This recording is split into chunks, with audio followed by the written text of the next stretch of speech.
This is Nirma. ఈ రోజు క్లాస్లో మనం మెడికల్ టర్మినాలజీ కంటిన్యూషన్ పార్ట్ చూద్దాము.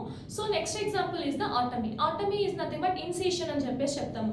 సో ఒక పార్ట్ దగ్గర సర్జరీ చేయాలి అంటే ఫస్ట్ ఇన్సిషన్ చేయాలి. ఆ ఇన్సిషన్ని మనం ఆటమీగా కన్సిడర్ చేయడం జరుగుతుంది. సో ఫర్ ఎగ్జాంపుల్ పేషెంట్కి ట్రాకియా ఆటమీ చేస్తున్నారు అని చెప్పి చెప్తారు. ట్రాకియా అని చెప్తాము. నెక్స్ట్ వన్ వచ్చేసి లాపరాటమీ అని చెప్పి చెప్తాం. Laparo is nothing but abdomen. Incision on the abdomen అంటే లాపరాటమీగా మనం కన్సిడర్ చేస్తాం. నెక్స్ట్ ఎగ్జాంపుల్ ఇస్ ద ప్లాస్టీని మనం డిఫరెంట్ నేమ్స్ తో కన్సిడర్ చేయొచ్చు. లైక్ రీషేప్ అని చెప్పొచ్చు, రీప్లేస్మెంట్ అని చెప్పొచ్చు, సర్జికల్ రిపేర్ అని చెప్పొచ్చు. సో ఏదైనా కానీ సర్జరీ చేసిన తర్వాతే రీకన్స్ట్రక్షన్ అయినా, రీప్లేస్మెంట్ అయినా, రీషేప్ అయినా చేయాలి. సో ఫర్ ఎగ్జాంపుల్ ఒక పేషెంట్కి ఆర్థ్రోప్లాస్టీ చేస్తున్నాడు అనుకుందాం. Arthroplasty is nothing but replacement of the joint అని చెప్పి చెప్పొచ్చు, లేదు రీప్లేస్మెంట్ ఆఫ్ ద నీ అని కూడా చెప్పొచ్చు. Next example is the angioplasty.